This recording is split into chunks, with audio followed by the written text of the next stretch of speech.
여러분, 시청하기 전에 채널 구독을 해주세요. 응원해주시길 바랍니다. 그는 현재 그의 친구와 함께 러일 전쟁에 참전 중이었습니다. 지휘관의 명령이 떨어지자 모토와 그의 동료들은 적진을 향해 돌격했습니다. 적 기지로 러시아군은 총탄과 폭탄으로 응수했습니다. 모토의 많은 동료들이 쓰러졌습니다. 총탄이 빗발치는 가운데 모토도 맞았습니다. 하지만 그는 죽음을 무릅쓰고 러시아군 진영으로 곧장 돌격했습니다. 모토는 나는 불멸의 모토다 라고 외치며 맹렬하게 싸우기 시작했습니다. 홀로 그는 시체로 산을 만들었습니다. 그런 엄적을 세웠으면 메달을 받았을 거라고 생각할 겁니다. 전쟁 후에.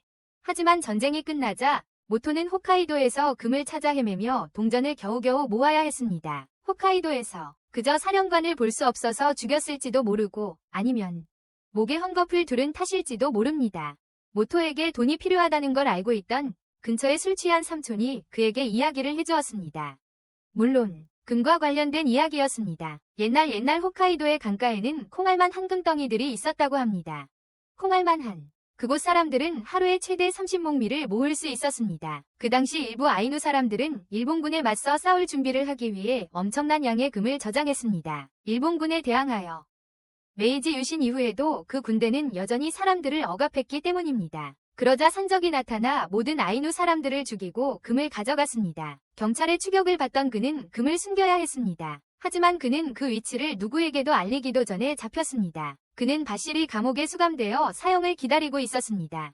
그는 숨겨둔 장소를 밖에 있는 동지들에게 알리고 싶었습니다. 하지만 그는 간수들이 편지를 훔칠 것을 알고 편지를 쓰지 않았습니다. 특히 잔혹한 간수 하나가 도망치지 못하게 도둑의 아킬레스건을 잘라버렸습니다. 그런 상황에서 그 도적은 한 가지 생각을 떠올렸습니다. 문신. 그는 다른 사형수들의 몸에 금의 위치를 나타내는 암호를 문신으로 새겼습니다. 죄수들.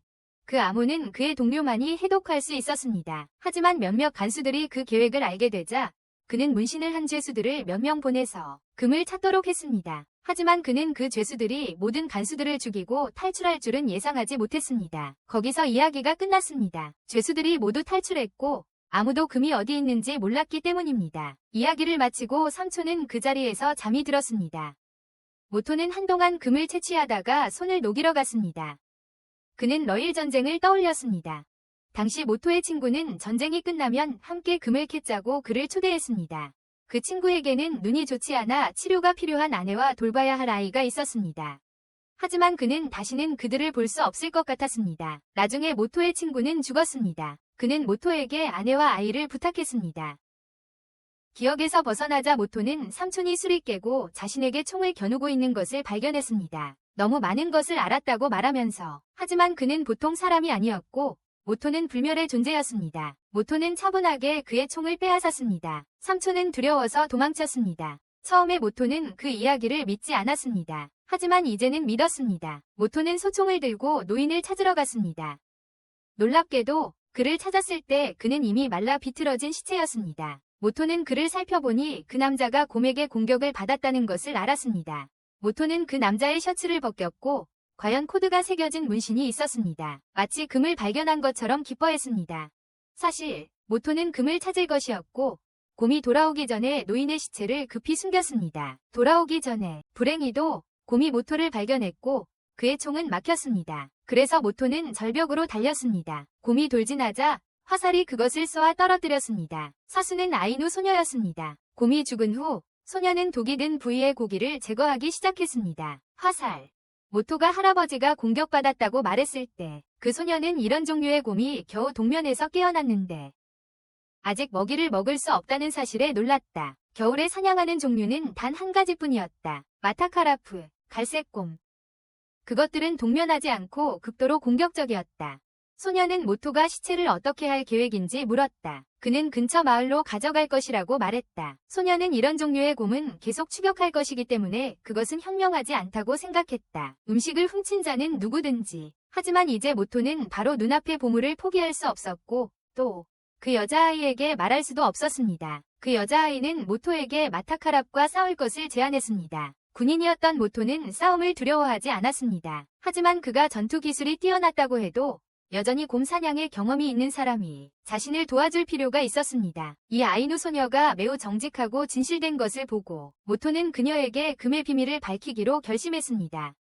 그 여자아이는 모토를 돕기로 동의했습니다. 왜냐하면 죽은 아이누들 중에는 그녀의 아버지, 밤에 그들은 불을 피우고 시체를 이용해 곰을 유인했습니다. 시체를 조사해보니 아이누 소녀는 늙은이가 자신이 죽이고 가죽을 벗긴 다른 포로들과 금을 나눌 생각이 없다는 것을 깨달았습니다. 그래서 다른 포로들을 죽이고 가죽을 벗겼던 것입니다. 이제 모토는 늙은이의 가죽을 벗길 생각을 했습니다. 하지만 너무 늦었습니다. 그들이 끝내기 전에 곰이 올 것입니다. 그들은 야간 시야를 확보하기 위해 주변에 불을 피울 필요가 있었습니다. 그리고 아침이 오면 그들에게 유리할 것입니다. 모토가 뗄나무를 구하러 나갔다가 갈색곰을 만나서 바로 주먹으로 쳤습니다. 모토의 목소리를 들은 소녀가 그를 도우러 왔습니다. 하지만 너무 어두워서 아무것도 겨냥할 수 없었습니다. 모토는 곰의 배 밑에 매달려 공격을 막았습니다. 소녀가 겨냥할 수 있게 되자마자 곰에게 총을 쏘았습니다. 하지만 밑에 있던 모토는 칼로 곰을 찔러 곰을 쫓아냈습니다. 모토가 곰과 떨어지자 곰은 즉시 소녀를 공격했습니다. 너무 빨라서 소녀는 화살을 쏠 시간이 없었습니다. 다행히 하얀 늑대가 뛰쳐나와 그녀 대신 곰과 싸웠습니다. 그러자 소녀는 모토에게 곰의 심장 위치를 알려주었습니다. 그는 겨냥하여 발사했습니다. 하지만 총알은 두꺼운 가죽을 뚫지 못했습니다. 곰이 모토에게 돌진하자 그는 나는 불멸의 존재다 라고 외쳤습니다. 곰이 자신의 소총 끝에 장착된 칼에 몸을 꽂게 하기 직전에 그것을 죽였습니다. 소녀는 모토의 용감함에 감탄하며 자신을 세르파라고 소개했습니다. 그들이 곰을 처리하는 동안 한 세르파가 자신의 아버지가 금수송 중에 살해당했다고 밝혔습니다. 그들의 시체는 토막나서 동물들에게 먹이로 주어졌습니다. 그녀는 아직도 아버지를 죽인 사람이 누구인지 몰랐습니다. 모토는 함께 금을 찾자고 제안했습니다. 그는 죽은 친구의 아내를 돕기 위해 소량만 필요했습니다. 세르파는 모토가 다른 탈출한 수감자들을 추적해서 가죽을 벗길 정도로 나아갈 거라고는 생각하지 않았습니다. 죄수들을 아이누의 믿음에 따르면 사람을 죽이고 먹는 곰은 악신이 되어 지옥으로 추방되고 그녀는 사람을 죽이고 싶지도 않았습니다. 하지만 모토는 웃으며 사람을 죽이면 지옥에 간다면 자신은 비즈니스석 좌석을 바로 예약해야겠다고 말했습니다. 그러자 모토는 칼을 꺼내 늙은 포로의 시체를 껍질을 벗기기 시작했습니다. 그는 세르파에게 그녀의 아버지를 죽인 남자가 아직 감옥 안에 있다고 말했습니다. 감옥의 정부는 그들이 금의 위치를 찾을 때까지 어떤 포로도 처형하지 않을 것입니다. 일단 그들이 금을 찾으면 포로들은 더 이상 필요하지 않을 것입니다. 그러므로 그가 금을 찾는 것을 돕는 것으로 그녀는 복수도 할 수 있을 것입니다. 아버지, 그들은 서로에게 이익이 되는 파트너십으로 일할 것입니다. 그가 살인을 하고 그녀는 정보로 그를 도울 것입니다. 모토에게는 돈이 필요했습니다. 세르파에게는 복수가 필요했습니다. 목표는 달랐지만 같은 길을 걷고 있었습니다. 만약 그들이 협력한다면 그 누구도 그들의 앞길을 막을 수 없을 것입니다. 다음 날 아침, 모토와 세르파는 다람쥐 덫을 설치했습니다. 세르파의 말에 따르면 다람쥐 고기는 맛있었고 금은 아직도 홋카이도에 있었습니다. 탈옥수들 또한 그 지역에 있을 가능성이 높았습니다. 그래서 모토는 그들을 사냥하기 시작할 것입니다. 산에서 오래 버틸 수 없으니 아마 큰 마을에 모여들 것입니다. 큰 마을들에 거기서부터 시작할 거예요. 홋카이도의 주요 도시로는 삿포로, 하코다테, 아사히카와 그리고 그들이 현재 있는 오타루가 있었습니다. 도시에 도착하자 모토는 온천탕에 갔습니다. 목욕을 하면서 그는 주변 사람들에게 이상한 문신을 한 사람을 보았는지 물었습니다. 하지만 그는 자신을 불멸의 악마라고 불렀습니다. 모토의 몸은 수많은 전투로 인한 상처투성이었습니다. 한편 서파는 매춘굴에서 여기저기 질문을 하고 다녔습니다. 매춘굴 주인은 그녀가 새내기임을 알아채고 그녀를 팔아넘길 계획을 세웠습니다. 그녀는 칼을 뽑아 그에게 검은 윤을 만들어 주었습니다. 그가 반격하려는 순간 모토가 나타나 그의 목을 쳤습니다. 그를 입닥치게 하고 목을 조르며 신문했습니다. 여관 주인은 그런 문신을 한 손님은 본 적이 없다고 했습니다만 그 문신에 대해 묻는 사람들이 있었다고 했습니다. 두 사람은 그 지역 사람들을 계속 신문했습니다. 누군가 자신들을 미행하는 것을 알아채고 그를 숲속으로 유인하여 그의 정체를 밝혔습니다. 그 남자는 경계를 늦추고 세르파가 설치해놓은 함정에 걸려들었습니다. 붙잡힌 후 모토는 다른 포로들의 행방에 대해 그를 신문했습니다. 그 남자는 함께 이동할 때 그런 말을 했다는 사실조차 몰랐습니다. 그들은 갑자기 서로에게 돌아섰다. 그는 간신히 도망쳤고 나머지 사람들이 어디 있는지 몰랐다. 유용한 정보가 없었기에 모토는 일을 시작했다. 그는 총과 칼을 꺼냈다. 하지만 한 세르파가 돌아와서 그 남자를 죽이면 협력이 끝날 거라고 말했다. 그래서 모토는 세르파가 문신을 그릴 수 있도록 포로를 묶었다. 그녀가 스케치하는 동안 그녀는 그 남자에게 리더가 어떤 사람인지 물었다. 그는 노파라보라고 말할 시간도 없이 총알이 그의 머리를 관통했다. 모토는 세르파 한 명을 붙잡아 숨는 곳으로 끌고 갔다. 그림은 이제 피로 얼룩졌다. 세르파는 주변 덤불을 재빨리 헤쳐 연기를 내며 저격수의 시야를 가렸습니다. 그리고 모토와 함께 도망쳤습니다. 그런 다음 모토와 함께 도망쳤습니다. 저격수는 그들의 발자국을 추적하여 뒤쫓았습니다. 그는 세르파의 함정 중 하나에 걸려 총을 잃었습니다. 모토가 그와 싸우려고 돌진했습니다. 하지만 이 남자는 아마추어가 아니었습니다. 그는 쉽게 모토의 총을 빼앗고 자신의 정체를 드러냈습니다. 어깨의 번호를 보고 모토는 그가 7사단 홋카이도에서 가장 강력한 군 부대 소속임을 알았습니다. 모토는 그 남자와 마찰을 원하지 않았기에 자신을 소개했습니다. 물론 그 군인은 금과 관련된 사람을 절대 놓아줄 생각이 없었습니다. 그는 칼을 들고 모토에게 달려들었습니다. 하지만 모토는 그를 뒤집어 엎고 제압했습니다. 서파가 모토가 그를 죽이는 것을 막기 위해 적절한 시간에 도착했습니다. 그 군인은 간신히 도망쳤습니다. 모토는 소총을 휘둘러 그의 머리를 치자 그는 넘어져 강으로 떨어졌습니다. 모토는 그 남자가 살아남으면 그의 부대가 자신들 둘을 쫓아올 것이라고 설명했습니다. 둘 다 말입니다. 그는 죽이고 싶지 않았지만 자신을 죽이려는 자는 자신이 먼저 죽일 것이라고 말했습니다. 죽느냐 사느냐 그렇게 전장에서 살아남았다. 캠프로 돌아와서 세르파 한 명이 다람쥐 3마리를 잡아 다진 고기를 만들 계획이었다. 다람쥐 고기. 그녀는 다람쥐를 껍질을 벗긴 후 모토에게 신선한 다람쥐 뇌를 맛보라고 주었다. 그는 좀 역겹다고 생각했지만 그래도 먹었다. 그들은 함께 고기를 다졌다. 그러자 세르파 한 명이 고기를 경단 모양으로 만들어 향신료를 넣고 요리했다. 모토는 그 요리가 놀랍도록 맛있다고 생각했다. 병사는 운이 좋았다. 전우들이 그를 발견하여 목숨을 구했다. 다음 날 모토는 같은 수법으로 또 다른 탈옥수를 잡았습니다.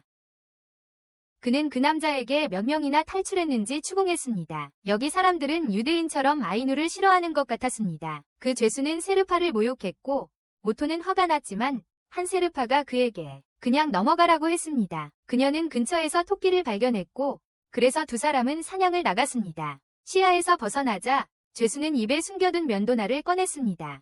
그의 이름은 시라였고 탈출의 명수로 알려져 있었습니다.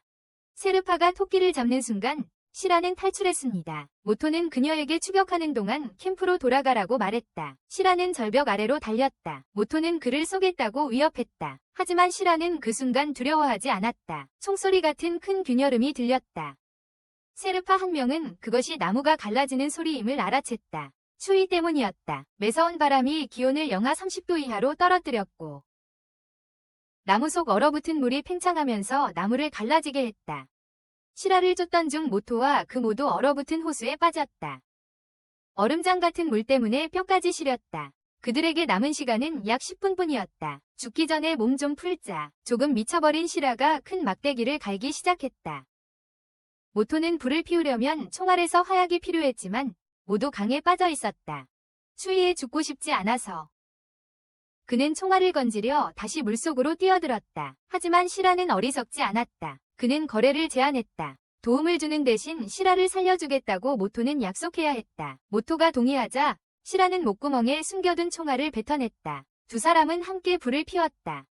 대화를 나누는 동안 모토는 총 24명이 탈옥수가 있다는 것을 알게 되었다. 라파라보의 친구 시라가 몰랐던 것처럼 알고 있을지도 모르는 유일한 사람은 탈옥의 리더였습니다. 그들이 간수들을 죽였을 때 그 남자는 검을 훔쳐 한 명씩 베어넘겼습니다. 한 명씩. 그는 시즈에게 바쿠오 시대의 사무라이였습니다. 시라는 라파라보가 자신과 다른 죄수들에게 오타루로 가라고 지시했다고 밝혔습니다. 오타루로. 헤어지기 전에 모토는 군대의 가장 강력한 부대조차도 그 황금을 찾고 있으니 포기하라고 시라에게 조언했습니다. 군대의 가장 강력한 부대조차도 그것을 사냥하고 있었습니다. 밤이 되자 모토는 캠프로 돌아왔습니다. 세르파가 그를 위해 토끼를 요리해 주었습니다. 맛은 좋았지만 뭔가 부족해서 된장을 넣었습니다. 세르파는 그것을 똥으로 착각하고 역겨워하며 물러섰습니다. 모토가 그것을 아주 맛있게 먹는 것을 보며 세르파는 눈에 띄게 실망했습니다. 다음 날 세르파는 모토를 데리고 곰 사냥을 갔습니다. 그녀는 공구를 찾아 모토에게 곰을 유인하기 위해 안으로 들어가라고 했습니다. 그녀 아버지 말에 따르면 곰은 자신의 굴에 들어갈 만큼 용감한 사람은 공격하지 않는다고 합니다. 했습니다. 모토는 그 생각을 좋아하지 않았고 다른 것을 사냥하자고 제안했습니다. 걷다가 세르파는 산에서 반짝이는 것을 발견했습니다. 모토는 그것이 조준경이라는 것을 알아챘다. 그는 재빨리 세르파를 잡고 달렸다. 4명의 팀이 스키를 타고 그들을 추격하고 있었다. 모토는 그들을 따돌릴 수 없다는 것을 알고 흔적을 감추려고 풀숲에 숨었다. 그는 세르파에게 지도를 주고 둘은 헤어졌다. 추격팀은 길을 잃고 한 명은 세르파를 찾으러 보내고 나머지 3명은 모토를 쫓았다. 그들 중 한 명은 꽤 영리해서 발자취를 따라왔다. 그는 세르파가 일부러 반대 방향으로 간 다음 뛰어 덤불 속으로 들어갔다는 것을 알았다. 하지만 사실은 그녀는 나무에 올라갔습니다. 그는 그녀를 해치지 않을 것이며 모토만 찾고 있다고 말했습니다. 그녀는 그가 잡도록 뛰어내렸습니다. 갑자기 나무 위에 다람쥐가 지도를 떨어뜨렸습니다. 저격수는 세르파가 모토와 연루되었다는 것을 깨닫고 총을 장전했습니다. 하지만 바로 그때 흰 늑대가 나타났습니다. 반면에 모토는 곧 붙잡혔습니다. 그들은 그를 불멸의 악마로 알고 있었기에 매우 조심했습니다. 다른 방법이 없자 모토는 필사적으로 근처 공굴로 뛰어들었습니다. 한 남자는 연기를 이용해 모토를 질식시키려 했지만 다른 한 남자는 낭비하고 싶지 않았습니다. 시간을 재고 곧장 굴로 들어갔습니다. 곰 한 마리가 뛰쳐나와 한 남자를 죽였습니다. 총에 맞아 옆에 있던 남자도 실수로 죽었고 한 명만 남았습니다. 격투 끝에 곰은 죽였지만 그는 과다출혈로 죽었습니다. 모토는 곰을 들고 나타났습니다. 그는 혹시라도 세르파가 곰고기를 다져 버릴까봐 가져갈지 말지 고민했습니다. 고기로 말이죠. 한편 흰 늑대는 남은 병사를 기절시켰습니다. 이 늑대는 보통 늑대보다 컸고 병사를 계속 던져서 위식을 잃게 만들었습니다. 세르파가 늑대를 막아서고 배를 문질러 상으로 주었다. 잠시 후 모토는 배에 새끼곰을 품고 돌아왔고 늑대는 사라졌다. 세르파는 병사를 무시하고 모토와 함께 마을로 돌아갔다. 그녀는 새끼곰을 발견했다. 하지만 아이누 사람들은 새끼곰을 먹지 않았다. 그들은 새끼곰을 마을로 데려와 키웠다. 아이누 사람들은 모토를 두려워하지 않는 듯했고 오히려 그에게 호기심을 가졌다. 세르파는 할머니이자 마을의 촌장인 사람과 함께 살았다. 모토는 아이누어를 이해하지 못했지만 그녀와 대화를 나누었다. 몇몇 호기심 많은 아이들이 그에게 다가왔다. 모토는 아이들의 이름이 모두 똥과 관련이 있다는 것을 이상하게 생각했다. 아이누족은 악귀를 쫓기 위해 아이들에게 불쾌한 이름을 지었다고 세르파가 설명했다. 악귀를 쫓아내기 위해서였다. 세르파의 옛 이름은 항문이었고 모토는 그 이름만으로도 악귀들이 도망갈 것이라고 생각했다. 고 생각했다. 세르파의 할머니가 그 새끼곰을 돌보았다. 세르파가 모토에게 새끼곰에게 너무 가까이 가지 말라고 조언했다. 마을에는 그런 관습이 있었다. 동물들을 신들에게 돌려보내는 것. 곰이 자라면 반드시 죽이는 것은 아니지만 위식을 치를 것이라고 했다. 마을은 사냥에 의존했기에 동물신들이 매우 중요했습니다. 그들은 자신들의 통제 밖의 것들로부터 자신들을 보호해준 신들에게 감사를 드렸습니다. 습니다. 곰신이 가장 숭배받았습니다. 세르파는 나중에 이별의 슬픔을 피하기 위해 곰 새끼에게 너무 정이 들지 않는 것이 가장 좋다고 생각했습니다. 했습니다. 모토는 세르파가 다른 아이누 사람들과 다르다고 생각했습니다. 그녀의 이름은 심지어 눈 속에서 외부의 미래 변화를 의미했습니다. 7사단의 도쿠시루 중위가 4명이 실종된 남자들과 모토를 찾기 위해 도착했습니다. 과 모토를. 다른 한편 노인 토시즈는 매춘굴에 있던 또 다른 포로 오시야마를 찾았습니다. 매춘굴에 토시즈는 지도 문신이 새겨진 가죽을 되찾기 위해 7사단과 싸울 계획이었고 오시야마에게 도움을 요청했습니다. 다음 날 세르파 한 명이 모토를 낚시터로 데려갔습니다. 볼락이 많이 잡혔고 그녀는 바로 손질하고 싶어 했습니다. 하지만 모토는 칼을 가져오는 것을 잊어서 급히 마을로 돌아가 칼을 가져왔습니다. 돌아오는 길에 그는 세르파의 삼촌인 소마를 만났는데 소마는 모토에게 자신이 설치해 놓은 덫에 대해 경고했습니다. 마을 사람들은 일본 사람들을 좋게 보지 않았지만 세르파가 모토를 데려왔으니 그를 믿고 한참 이야기를 나눈 후에는 그에 대한 의심이 덜했습니다. 잠시 후 모토는 세르파를 돕기 위해 돌아왔습니다. 오후가 되자 그들은 세르파 할머니께서 요리하시도록 생선을 가져왔습니다. 잠시 후 볼락 매운탕이 완성되었습니다. 모토는 그것을 후루룩 마셨고 심지어 된장까지 넣었습니다. 그는 세르파 할머니께 같이 드시자고 했지만 할머니는 막대기로 그를 꾸짖었습니다. 그 후 며칠 동안 모토는 세르파 마을에 머물렀습니다. 아이들은 종종 장난을 치며 도깨비를 쫓아냈습니다. 세르파가 했을 땐 아이들이 무서워했어요. 하지만 모토가 했을 땐 아이들은 재빨리 다른 곳으로 놀러갔어요. 그날 밤 모토는 긴 울음소리를 들었어요. 그는 흰 늑대가 종종 세르파를 구해줬던 것을 떠올렸어요. 오소마는 그 늑대의 이름이 리타르라고 설명했어요. 세르파와 그녀의 아버지가 어렸을 때 사냥을 나갔을 때 그들은 늑대를 구했고 아버지가 돌아가신 후에도 늑대는 항상 그들과 함께 있었어요. 하지만 늑대의 자존심 강한 성격 때문에 길들일 수 없었어요. 어느 날 늑대는 본능의 부름을 따라 세르파를 두고 떠났고 혼자 남겨졌어요. 그 후로 세르파는 웃는 일이 줄었지만 최근에는 아마도 모토 덕분인지 더 행복해 보였습니다. 모토가 있었기 때문입니다. 세르파의 할머니께서 모토에게 자신의 돌봄을 부탁하셨습니다. 그리고 고민 끝에 모토는 떠나기로 결정했습니다. 그는 그녀에게 잘 되라고 말하고 밤에 떠났습니다. 다음 날 세르파는 모토가 떠난 것에 격분하여 그를 벌하려 했습니다.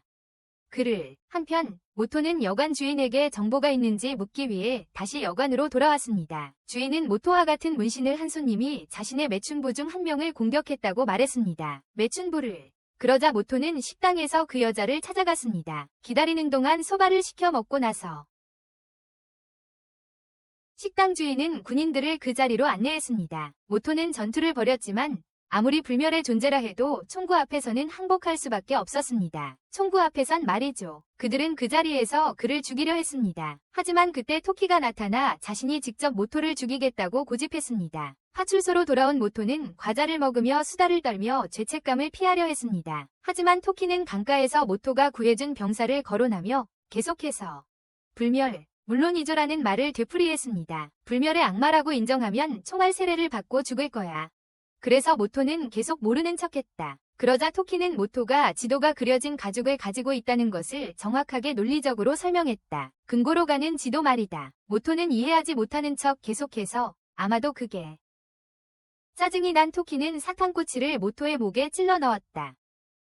짜증이 난 토키는 모토의 목에 사탕꼬치를 찔렀다. 모토는 더 이상 즐겁지 않았다. 토키는 자기 밑에서 일하면 풀어주겠다고 말했다.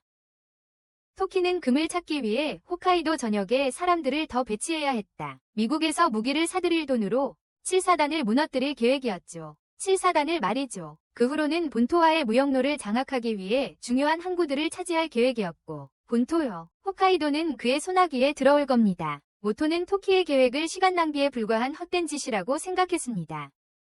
그날 밤 아세르파는 도시로 간 모토를 미행하라고 리타르를 보냈습니다. 하지만 늑대는 시라를 찾게 되었죠. 알고 보니 옷을 갈아입는 동안 아세르파가 모토를 찾고 있다는 말을 듣고 양말을 바꿔 신었던 거였습니다. 아세르파가 모토를 찾는다는 말을 듣고서요. 시라는 그가 7사단에 있다고 말했고 그곳에 가면 모토가 위험에 처한 것을 깨닫고 유일한 탈출구는 봉축제 기간뿐이었다. 아세르파는 시라에게 자신을 그곳으로 데려가 달라고 고집했습니다. 물론 시라는 죽음의 함정에 가고 싶지 않았기에 재빨리 도망치려 했지만 리타르에게 붙잡혔습니다. 한편 모토는 하루 종일 고문을 받았습니다.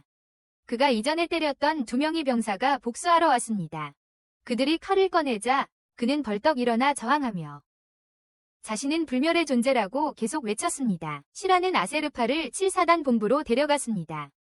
둘은 모토를 구출할 계획을 세웠다. 안에서 모토는 싸우고 있었다. 하지만 그는 여전히 묶여 있었다. 그리고 그가 묶여 있지 않다면 두 병사는 더 이상 오래 버틸 수 없었다. 모토는 따로 방으로 옮겨졌다. 밖에서 시라가 모토의 위치를 찾았다. 그는 아세르파와 거래를 했다. 금을 나누면 그녀를 도와주겠다고 했다. 아세르파는 금에 관심이 없었다. 그래서 그녀는 동의했다. 시라가 감옥 쇠창살의 밧줄을 메어 밖에 있는 말에 연결하기 시작했습니다. 아세르파는 신호를 기다리다가 말에게 문을 부수라고 재촉할 예정이었습니다. 계획은 완료되었습니다. 시라는 모토를 구출하기 위해 안쪽에 기름을 발라 윤활했습니다. 하지만 밖에 있던 말들은 리타르를 감지하고 놀라기 시작했습니다. 두 명의 병사가 돌아와 모토를 죽이려 했습니다. 한 명은 경계를 서고 다른 한 명은 일했습니다. 하지만 그것은 경계병이 자신의 동료를 마지막으로 본 순간이었습니다. 문이 닫히자 모토는 결박에서 풀려나 병사를 죽였습니다. 토키가 도착했을 때 모토는 간신히 살아있었고 쉽게 죽게 내버려 두지 않았습니다. 토키는 부하들에게 자신을 병원으로 데려가라고 명령했다. 모토가 죽기 전에 숨겨진 것을 찾아야 했다. 모토가 떠난 후 토키는 시체를 조사하기 위해 남았다. 이상했다. 셔츠를 벗기자 상처는 전투 부상처럼 보이지 않았다. 그는 모토가 부상을 위장하기 위해 병사들의 장기를 훔쳤다는 것을 알아챘다. 한편 모토는 소생하여 한 명씩 병사들을 제압했다. 토키는 말을 잡아타고 그를 쫓았다. 아세르파가 토키의 말을 쏘았지만 말이 없어도 토키는 속도를 유지했다. 그는 모토를 쏘지 않기로 했고 말을 겨냥한 화살은 아세르파에 의해 피해졌다. 토키가 그들을 추적하지 못하게 하려고 본부로 돌아오니 불이 붙어 있었다. 토키는 이미 가죽으로 자신을 감쌌기 때문에 걱정하지 않았다. 모토는 아세르파를 만나러 돌아왔다. 그녀는 가문이 지팡이로 그를 먼저 벌했다.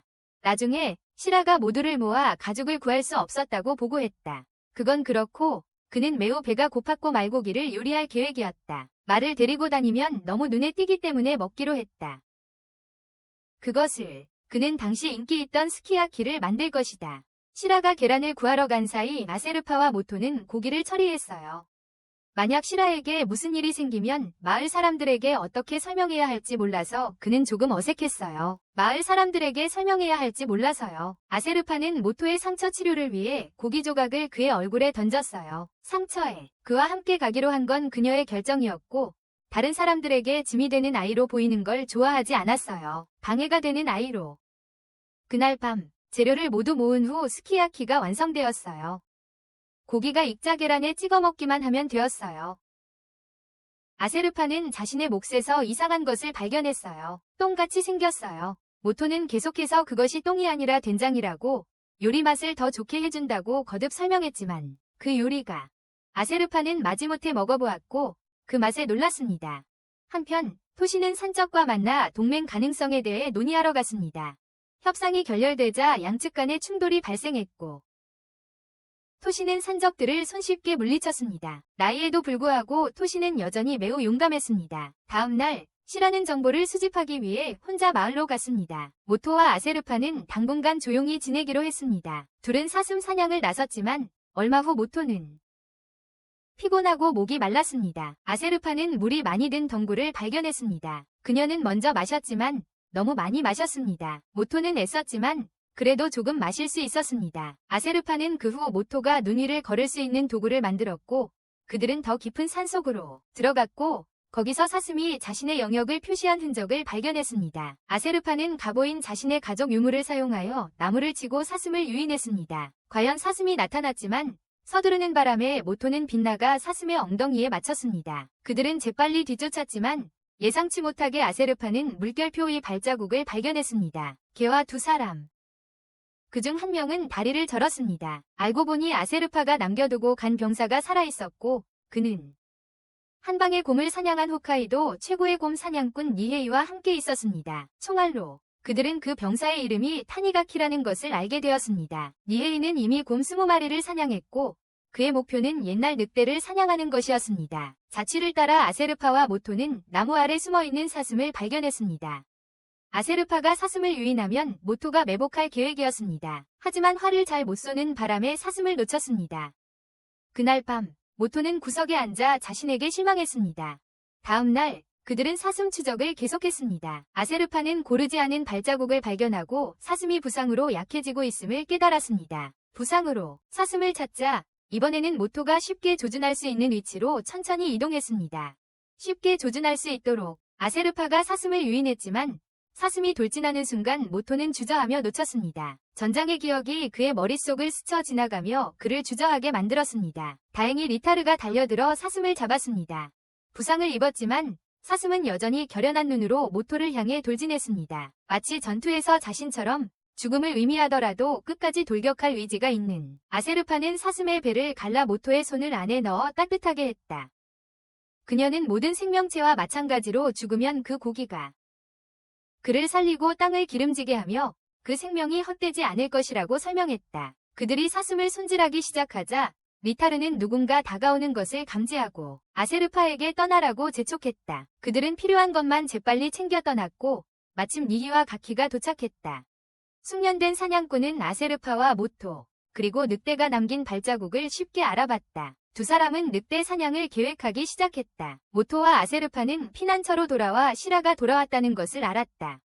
축하한다며 술까지 가져왔어요.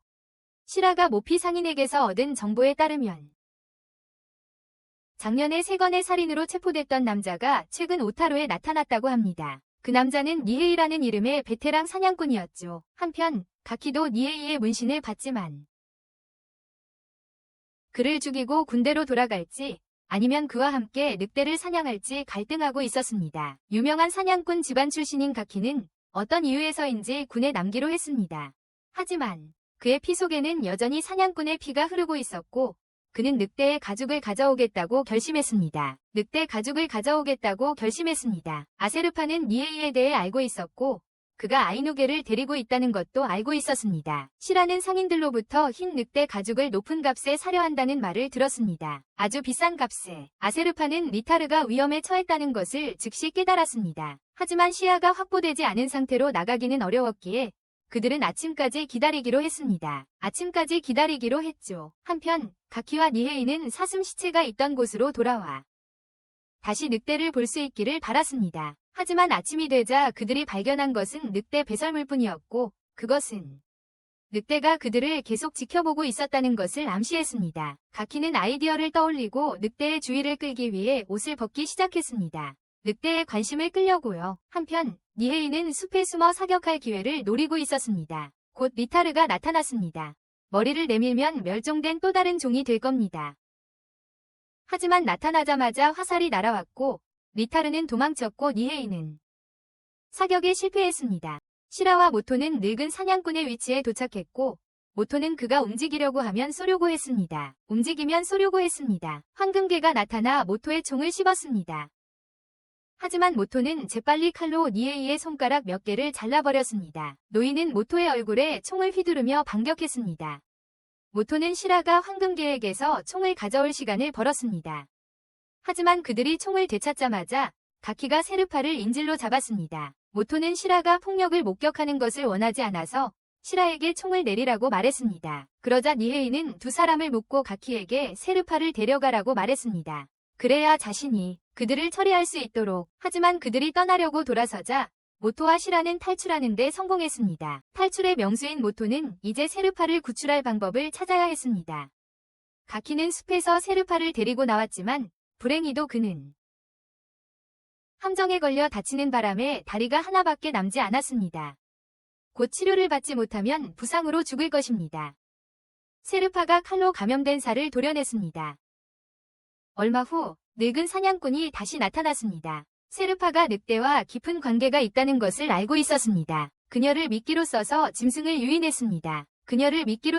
그 짐승을 유인했습니다. 이 산맥에서 늑대는 오래전에 멸종된 것으로 여겨졌지만 그가 원했던 것은 몇 푼의 돈이 아니었습니다. 이곳에 살아남은 마지막 늑대의 가죽이었습니다. 늙은 사냥꾼은 세르파를 나무에 묶었고 과연 늑대가 나타났습니다.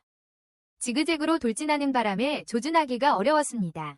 순간 늑대가 사냥꾼의 손을 물었지만 그는 간신히 총구를 늑대의 목에 겨눴다. 하지만 뒤에서 또 다른 늑대가 나타나 늙은 사냥꾼의 목을 물었다. 알고 보니 두 늑대는 짝이었고 새끼들을 데리고 있었다.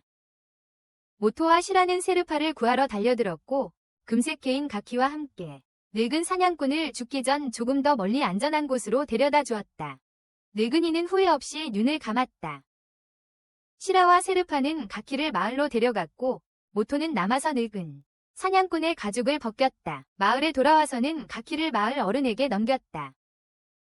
그들이 사슴고기 찜으로 잔치를 준비하는 동안 보살핌을 받았습니다. 세르파는 직설적으로 말하고 싶지 않았지만 모토에게 똥을 먹으라고 제안했습니다. 세르파의 어머니는 그 세 사람을 위해 신선한 연어를 가져와서 그 물고기가 신이 선물한 것이라고 설명했습니다. 하지만 최근에 아이누 사람들이 금을 채취하면서 강을 오염시켰기 때문에 신들이 화가 났습니다. 강을 오염시켰기 때문입니다. 삶이 어려워지자 아이누 부족 전체가 회의를 열고 금 채취를 중단하고 아무도 그것을 두고 싸우지 않도록 금을 숨겼습니다.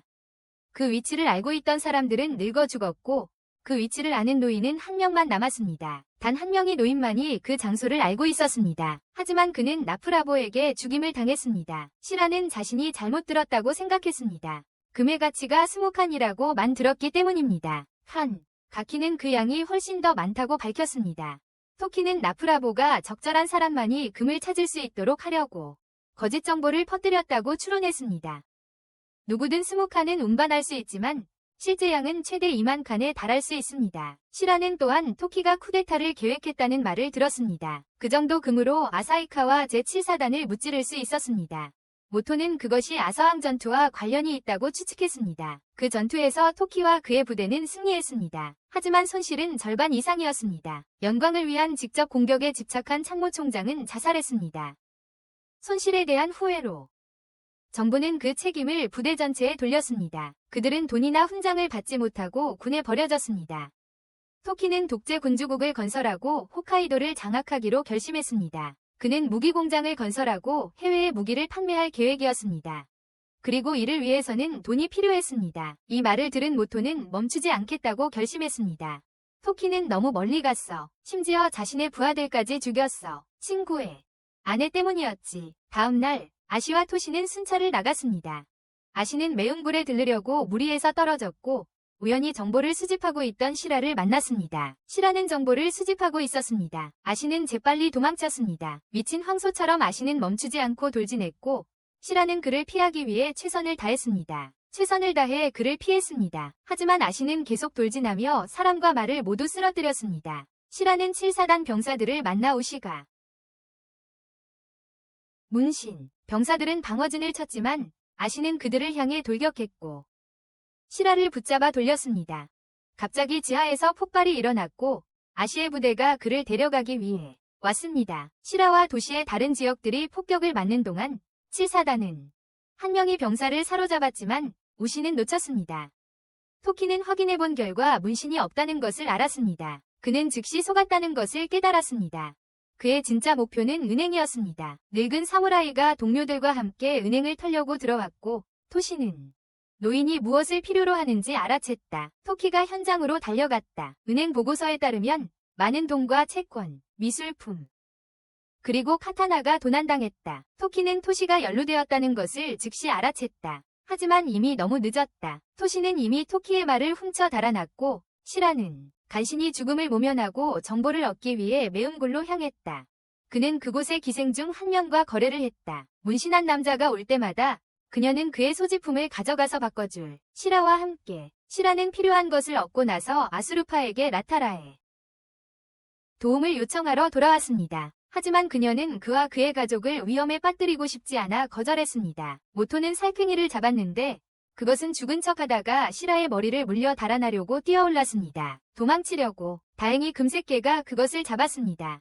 자신이 쓸모없는 존재가 아님을 증명하기 위해 시라는 금색개에게 오시의 냄새를 맡도록 시켰고 곧 그들을 찾았습니다. 시라는 해안 근처에서 시체가 발견되었다는 이야기를 우연히 듣게 되었는데 아마도 햄미라는 남자, 오시와 한패인 듯한 남자에 의해 갑자기 금색개가 짖어 오시에게 알렸고 오시는 재빨리 시라를 기절시켰다.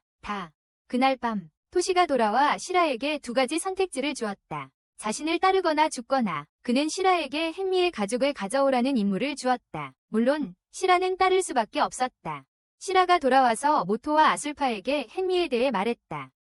그는 타겟이라고 새겨진 희생자의 시체가 그의 소행이라고 확신했다. 시라는 햄미가 자신의 일을 즐기는 사디스트 살인마라고 설명했다. 모토는 자신과 아수르파가 그날 아침 비슷한 시체를 보았던 것을 기억해냈다. 표적이라고 표시된 것을 보고 세 사람은 햄미를 찾기로 했고 최근 희생자들이 어부였던 해안가로 향했다. 아수르파는 고래고기가 먹고 싶기도 했다. 그들이 도착했을 때 해안가에는 많은 청어잡이 배들이 있었다.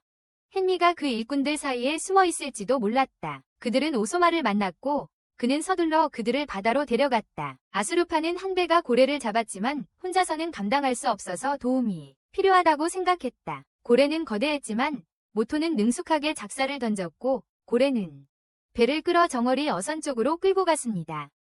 충격으로 한 선원이 물에 빠졌고 모토는 그를 구하기 위해 남았고 시라는 고래를 사냥하러 갔습니다. 그를 구했고 시라를 고래 사냥으로 보냈습니다. 좋은 소식은 모토가 그 사람을 구했지만 나쁜 소식도 있습니다. 그 사람은 햄미였습니다. 모토는 그에게 옷을 벗고 몸을 따뜻하게 하라고 했지만 햄미는 자신의 문신이 드러날까 봐 두려워했습니다. 그래서 모토는 그에게 스카프를 덮어주었습니다. 햄미는 모토에게서 피 냄새를 맡고 모토 역시 자신처럼 죽이는 것을 즐긴다는 것을 깨달았습니다. 몸을 푼 후 햄미는 방으로 돌아가 옷을 갈아입었다. 하지만 한 사람이 그의 문신을 보고 햄미는 그를 죽였다. 햄미가 모토를 오가멜 찰라 모토가 다가와 며칠 동안 머물며 범인을 찾고 싶다고 했다. 살인범을 찾는 동안 햄미는 아수르파와 모토를 데리고 공사 현장을 보여준 후 두 사람을 저녁 식사에 초대했다. 자신을 구해준 것에 대한 감사의 표시로 그들은 생선구이와 밥을 먹었다. 아수르파가 갑자기 화장실에 간다고 자리를 비우자 햄미는 모토에게 살인의 감정에 대해 물었다. 모토가 군인이라는 것을 알고 있던 햄미는 모토가 절대 잊을 수 없다고 설명했다. 자신이 죽인 사람들에 대해 그는 아무런 죄책감을 느끼지 않았다. 행동에 대한 이유가 있었기 때문이다. 하지만 모토는 자신이 죽으면 편히 잠들 수 없을 거라고 확신했다. 평온하게 모토의 말에 흥분한 사디스트 살인마는 그를 죽이고 싶어 했다. 화장실에서 아수르파는 햄미가 죽인 시체를 발견했다. 그녀는 모토를 찾으러 달려갔지만 그는 이미 없었다. 햄미는 모토를 외딴 곳으로 데려가 죽이고 싶어 했다. 하지만 갑자기 제7사단 군인들이 도착했다. 이것을 본 햄미는 모토를 산장으로 데려갔다. 마침 토키가 부유한 투자자를 만나 자금을 지원받는 자리에 있었다. 무기 공장. 부유한 그 남자는 토키의 총에 대한 열정을 공유하며 새로 얻은 것을 자랑했다. 밖에서 아수르파는 빌라로 달려갔지만 모토를 찾는 대신 곧장 욕실로 향했다.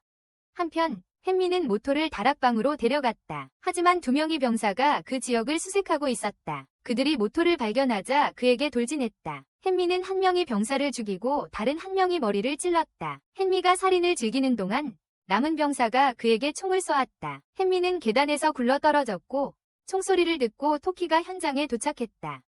부유한 투자자는 도둑이라고 생각하고 무차별 사격을 시작했고 그 덕분에 모토는 햄미와 함께 도망칠 수 있었습니다. 그는 연쇄살인범을 해변으로 끌고 가 시라를 만나게 했고 시라는 즉시 햄미를 지목했습니다. 운 좋게도 아수르파가 화장실에서 돌아와 모토를 돕기에 딱 맞는 시간에 도착했습니다. 모토는 햄미를 2번 찔렀지만 햄미는 두려워하기는커녕 더 만족스러워 보였습니다. 7사단이 다가오는 가운데 경례까지 하며 모토는 일을 빠르게 끝낼 필요가 있었습니다. 어쨌든 이것이 마지막 만남이 될 테니까요. 결국 이것은 그들의 마지막 만남이 될 것이었습니다. 모토는 햄미를 한 번 더 봐주기로 했다.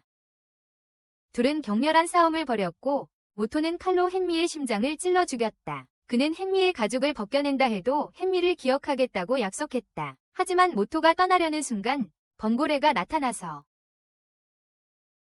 햄미를 삼켜버렸다. 모토, 시라, 아수르파는 재빨리 배에 올라타 고래를 쫓았다. 토키도 바싹 뒤쫓았다. 고래는 먹이를 가지고 놀다가 삼키는 듯했다.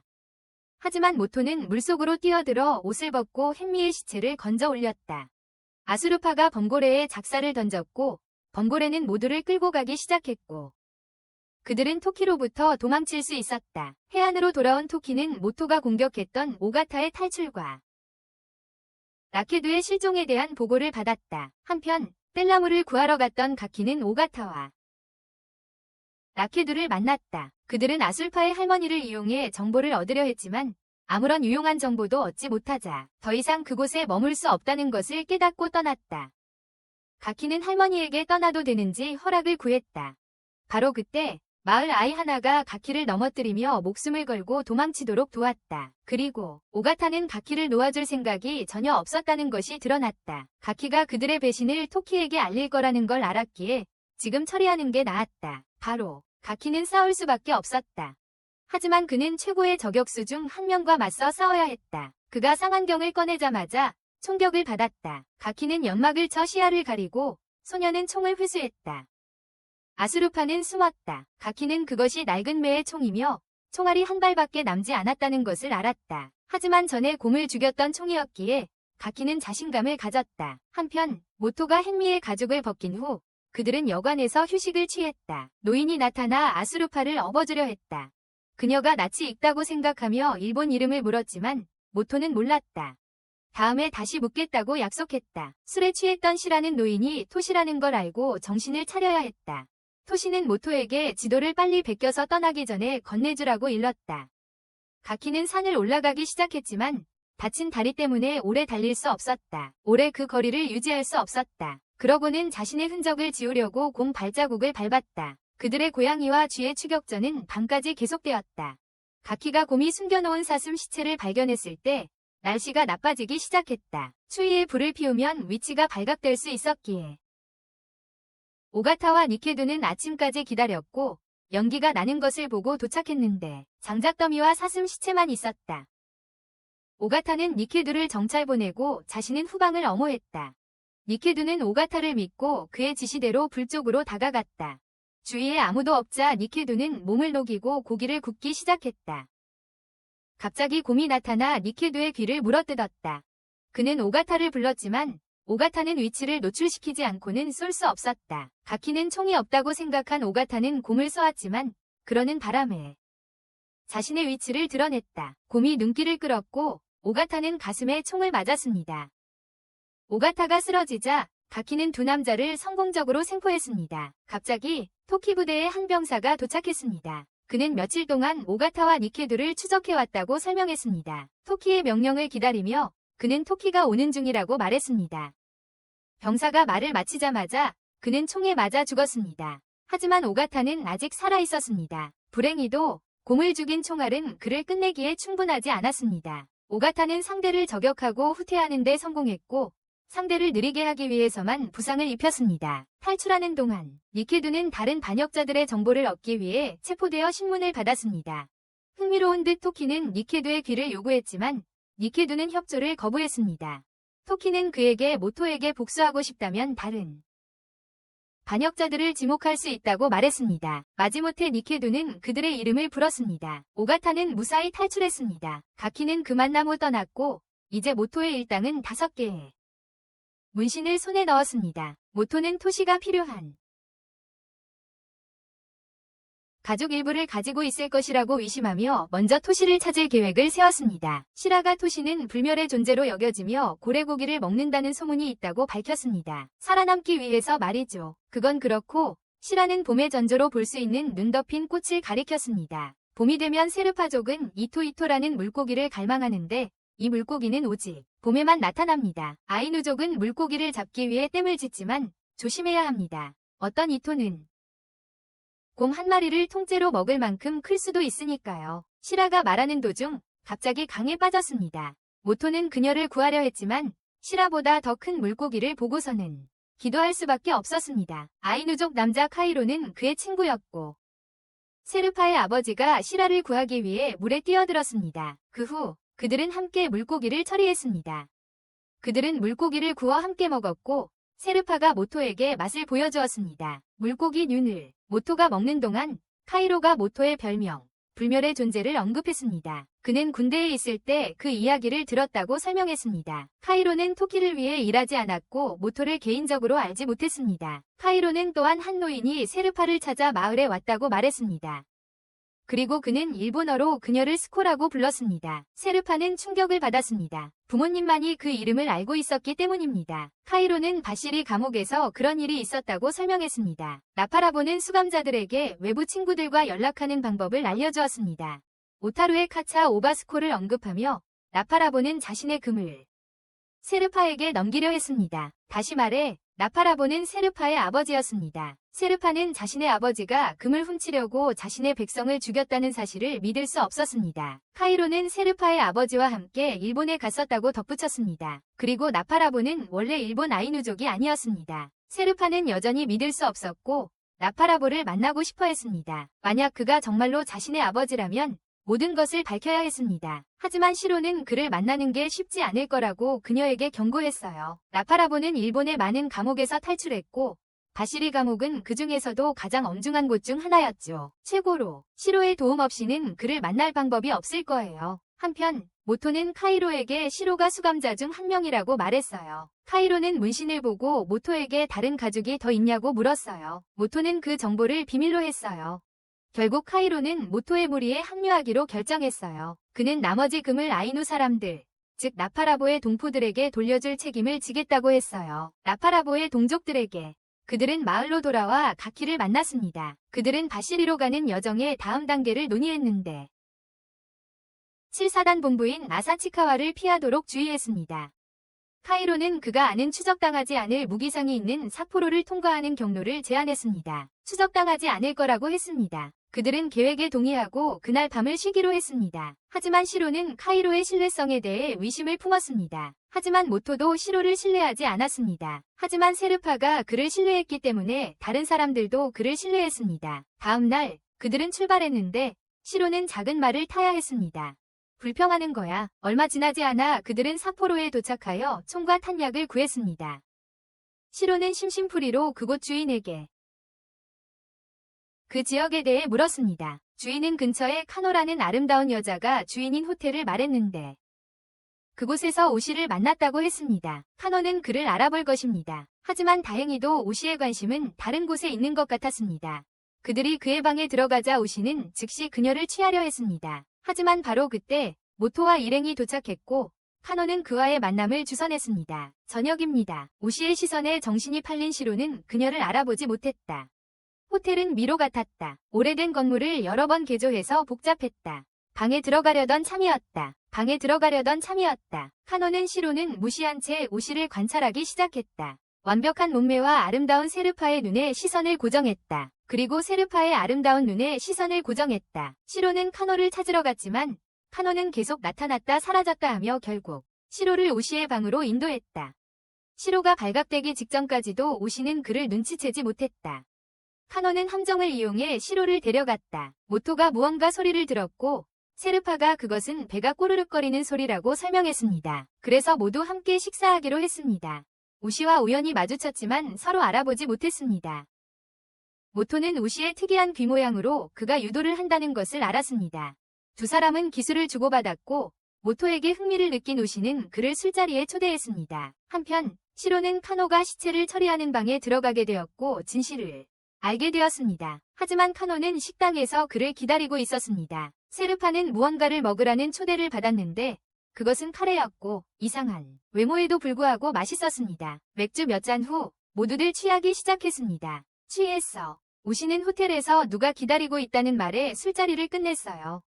돌아왔을 때 카노는 없었지만 그가 전에 만들어 놓은 구멍을 보고 의심을 품었어요. 그리고 수상쩍게 생각했죠. 오시는 실수로 함정을 건드렸고 시로가 묶여있는 곳으로 끌려갔어요. 시로는 카노에 대해 경고하려 했지만 오시는 시로를 카노로 착각하고 그녀를 공격하려 했어요. 시로는 갑자기 카노가 자신이 감옥에 있을 때 만났던 입술에 점이 있는 옛날 죄수라는 것을 기억해냈어요. 감옥에 있던 시절에 만났던 죄수 말이에요. 이때 취한 오시의 머릿속에는 오직 한 가지 생각뿐이었어요. 바로 여관 주인. 시로는 상황이 절망적이라고 판단하고 재빨리 도망쳤다. 한편 세르파의 눈을 노리고 있던 카노는 모토의 방으로 살금살금 다가갔다. 모토는 겨우 눈을 떠 카노의 얼굴에 주먹을 날렸지만 카노는 부인했다. 모토는 문을 잠갔는데 어떻게 들어왔는지 궁금해하며 시로에게 밖에서 카노가 환자들을 납치해서 실험하는 미친 의사라는 것을 경고했다. 실험을 했다고. 카노의 의사라는 정체가 밝혀지자 그는 세르파의 심장에 바늘을 던졌지만 모토가 대신 맞아 카노가 도망칠 기회를 주었다. 걱정된 모토는 급히 카이로를 깨우려 뛰어갔다. 하지만 카이로는 곤히 잠들어 있었다. 의사는 다시 나타나 시로를 잡으려 했지만 시로는 폭탄을 던지며 도망쳤다. 그의 뒤를 폭탄이 따라붙었다. 모두 놀랍게도 우시가 나타나 의사와 싸우기 시작했다. 도망치던 모토는 그들 앞에 멈춰섰다. 어쩔 수 없이 의사는 우시에게도 문신이 있다고 밝혔다. 이로 인해 두 짐승은 서로 싸우기 시작했고 우시가 더 큰 덩치였음에도 불구하고 모토는 속수무책으로 휘둘려 다녔다. 다행히 모토는 함정 덕분에 간신히 도망칠 수 있었다. 의사는 모든 것을 버리기로 했다. 하지만 시로는 여전히 분노하며 그를 추적해 계속해서 폭탄을 던졌다. 그에게 모토는 장기가 가득 차 있고 술이 둘러싸인 구덩이에 빠졌고 곧 불이 붙기 시작했다. 한편 시로는 우시를 만났고 우시는 토시의 메시지를 시로에게 전달했다. 시로에게 항상 토시에게 자신의 위치를 보고하고 그와 장난치지 말라고 경고하는 메시지였다. 시로는 메시지를 알겠다고 하고 곧바로 폭탄 가방을 찾으러 갔다. 좋은 소식은 그가 그것을 찾았다는 것이었지만 나쁜 소식은 그것이 바로 모토가 빠진 구덩이 속으로. 시로는 구멍이 폭발하기 전에 모두를 꺼내려고 서둘렀다. 다음 날 시로는 복사한 지도를 건네주기 위해 오시를 만났다. 그는 또한 위사카노가 폭발해서 살아남았고 중요한 정보를 가지고 있다는 것을 알게 되었다. 그 후 시로는 모토의 무리로 돌아왔다. 그들은 이제 더 많은 폭약을 사기 위해 돈이 필요했기에 사냥을 하기로 하고 근처 아이누 마을에 머물기로 결정했다. 나가누마 숲에서 세르파는 낡은 기름통에 박은 3개의 긴 못으로 만든 덫으로 여우를 잡았다. 낡은 기름통에 박은 3개의 긴 못으로 만든 덫으로 여우가 기름을 핥아 혀가 붙였어요. 모피를 비싸게 팔지는 못했지만 그래도 어느 정도 값어치는 있었어요. 하지만 카이로는 시로가 도박으로 모든 돈을 탕진했다고 지적했고 그 때문에 벌을 받았어요. 그들은 인근 마을에 도착했는데 마을의 촌장은 세르파 아버지의 6형제 중 한 명이었어요. 그는 손님을 반갑게 맞이하며 최근 마을에 온 이상한 여자에 대해 이야기했어요. 그 여자는 마을의 새로운 여자였어요. 그녀는 마을에서 떠들썩하게 하는 점쟁이였어요. 그들이 이야기하는 동안 점쟁이 카르마가 나타났어요. 시로는 예쁜 여자를 좋아해서 그녀를 보자 기분이 좋아졌다. 카르마는 그들의 운세를 봐주며 그들이 찾는 것이 결실을 맺지 못할 것이라고 예언했다. 결코 이루어지지 않을 거라고. 카르마는 그들에게 포기하라고 조언했다. 현대 아이누인 아세르파는 점을 믿지 않았다. 하지만 미래를 예측하는 데 재능이 있었던 카르마는 확실히 말했다. 그게 중요한 게 아니라 세르파 중 그녀를 믿는 사람은 아무도 없었고 그게 그녀의 선택이었다. 떠나기 전에 카르마는 아세르파가 아버지를 찾고 있다고 예언했다. 그날 밤 그들은 여전히 카르마를 확신하지 못하는 것 같았다. 하지만 시로는 카르마가 진심으로 믿는지 아닌지 몰라서 그녀를 경마장에 데려갔다. 다음 날 그를 따라가 경주 우승자를 예측해달라고 부탁했습니다. 그녀는 동의했습니다. 시로가 자신에게서 무언가를 사는 조건으로 카르마는 정확하게 모든 경주의 우승자를 예측했습니다. 그리고 얼마 지나지 않아 시로는 돈을 벌기 시작했습니다. 모토의 무리가 그를 찾았을 때 그는 훨씬 자신감 있는 태도로 그들에게 돈을 후하게 지불했습니다. 후하게. 하지만 서파 한 명이 그의 미신을 나무랐습니다. 어릴 적부터 말과 함께 해온 카이로는 이길 가능성이 높은 말들을 몇몇 알아챘습니다. 그리고 그들이 경마장을 둘러보는 동안 그는 기수로 오해받았습니다. 그들의 기수 중 한 명이 도망쳤기 때문에 대체 기수가 필요했습니다. 마구간에서 카이로는 자신이 탈 예정이었던 말이 질 운명에 처해 있다는 것을 깨달았습니다. 과도한 수분 섭취로 속도가 느려졌기 때문에 질 운명이었습니다. 한편 우승할 것으로 예상되었던 말에는 약물이 투여되었습니다. 카이로우는 모토의 무리로 돌아와 그가 탈 말에 대해 알렸다. 3번 경주가 이길 거니까 거기에 베팅해야 해. 야쿠자 조직이 배당률을 조작하고 있었던 것으로 드러났습니다. 카르마의 예측을 믿은 시로는 과감하게 자신의 돈을 걸었습니다. 알고 보니 야쿠자 조직이 배당률을 조종하고 있었습니다. 카르마의 예측을 믿은 시로는 그대로 내기를 했습니다. 시로가 하는 짓을 본 모토는 그를 가뒀다. 하지만 시로는 여전히 카르마에게 6번에 베팅하도록 했다. 시로는 그들에게 돈이 급하게 필요했고 도박만이 그 방법이라고 믿었다. 그것을 달성할 수 있는 유일한 방법이었다. 아수르파는 카르마를 뒤쫓았지만 그녀는 이미 모든 베팅을 끝냈다. 카르마는 떠나기 전에 아수르파의 눈이 아버지와 닮았다고 칭찬만 했다. 경마가 시작되었고 카이로는 즉시 방해를 받았다. 그럼에도 불구하고 그는 능숙하게 말을 조종하여 모두를 제치고 쉽게 우승했다. 경마 자체는 별거 아니었고 이야기에서 아무것도 잘라내지 않았다. 모든 돈을 베팅해서 잃은 후 시로는 마약에 취한 바보처럼 되었다. 하지만 아수르파의 무리는 카르마가 말 3번에 걸었기 때문에 이겼습니다. 3번 말해요.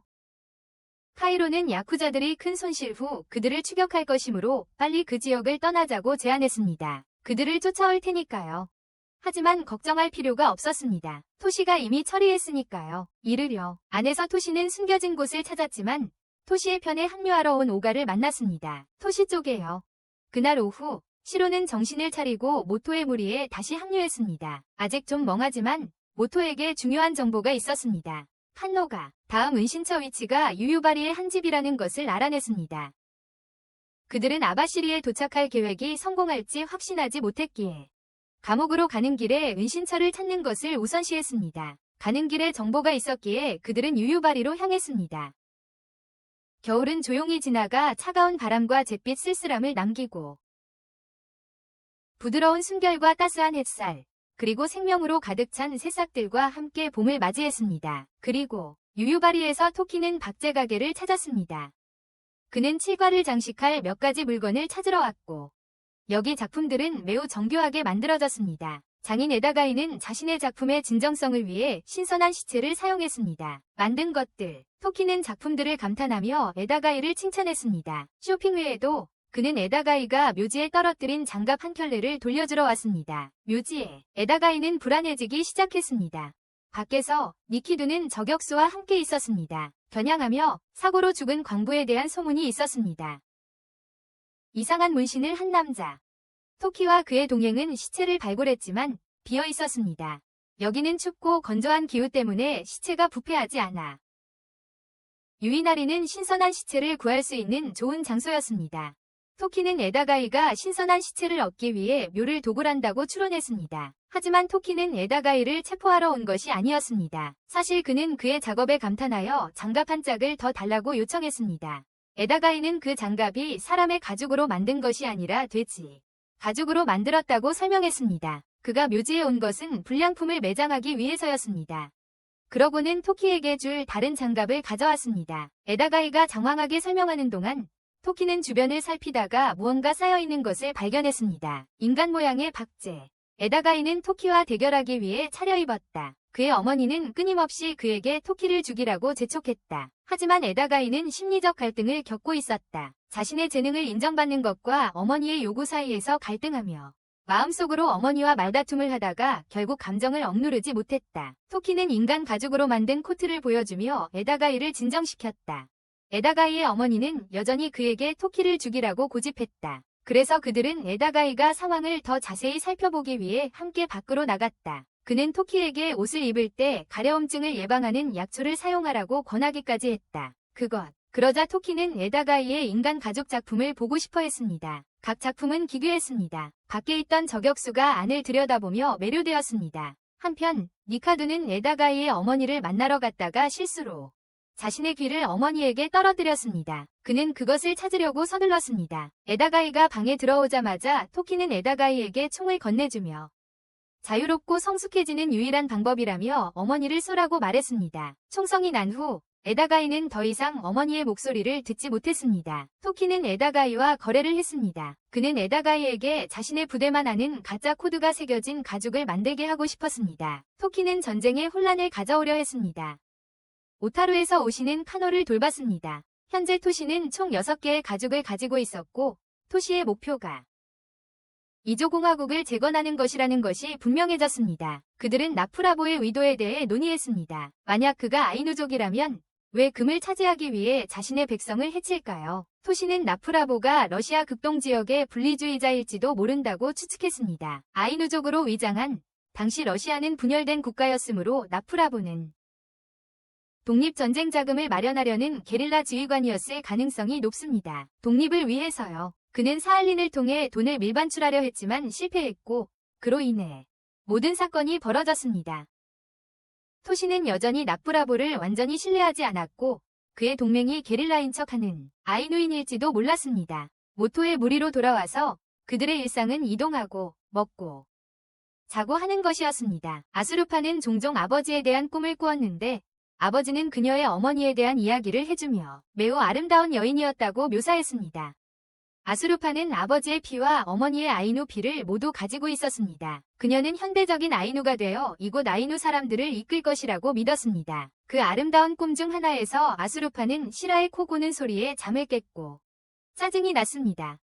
에다가이는 여전히 가짜 가죽을 만드는 완벽한 아이디어를 떠올리려고 애쓰고 있었습니다. 한편 오타루에서 가키와 아소마는 돌아가는 길에 총을 사러 갔습니다.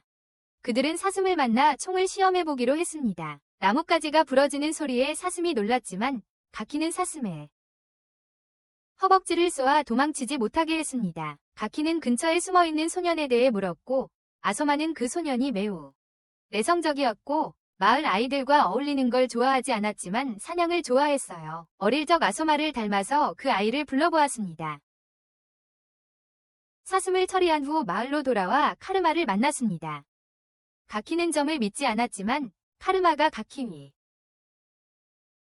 최근에 돌아가신 형제에 대해 애도를 표하자 그는 충격을 받았습니다. 카르마는 아수르파를 찾고 있다고 말했습니다. 그녀는 마을 어른을 만나 아수르파와 함께 여행하는 세 사람 중 한 명이 그들을 막지 않으면 배신자라고 말했습니다. 아수르파의 목숨이 위험해질 거라고요. 모두의 걱정스러운 표정을 보며 가키는 결심했습니다. 다음 날 그는 길을 떠났습니다. 하지만 그가 남자아이라고 생각했던 아이는 여자아이였습니다. 그녀는 그에게 장갑을 떠주었습니다. 아이누족 전통에서 여자아이가 남자아이에게 장갑을 떠준다는 것은 깊은 애정을 의미합니다. 아수르파의 어머니는 그에게 축복을 내렸고 카르마는 길을 안내하기 위해 그와 함께했습니다. 그 전에 카르마는 토키를 만나 두 사람이 무언가를 의논했습니다. 7번의 실현 끝에 에다가이는 마침내 완벽한 샘플 6개를 만드는 데 성공했습니다. 가짜 가죽들. 그가 토키에게 그 가죽들을 전달하려던 순간 에다가이를 지키던 두 병사 중 한 명이 총에 맞아 죽었습니다. 오가가 도착했고 에다가이는 가죽들을 가지고 재빨리 도망쳤습니다. 물건을 사러 갔던 다른 병사는 돈을 깜빡 잊었다는 것을 깨닫고 돈을 가지러 돌아왔습니다. 그는 근처에서 정보를 수집하고 있던 모토와 시라에게 우연히 발견되었습니다. 근처에서 아수르파와 카이로에게 제때 연락할 수 없자 그들은 스스로 병사를 쫓기로 했습니다. 스스로 돌아오는 길에 그 군인은 늙은이가 하얀 곰에 대해 이야기하는 것을 들었습니다. 나타났다고 오가는 에다가이를 찾아 난입했습니다. 에다가이는 토키를 너무나도 숭배해서 그의 모습을 본떠 박제까지 만들었던 것이 분명했습니다. 심지어 가짜 가죽을 만들 재료도 여러 개 찾아 놓았습니다. 바로 그때 군인이 돌아왔습니다.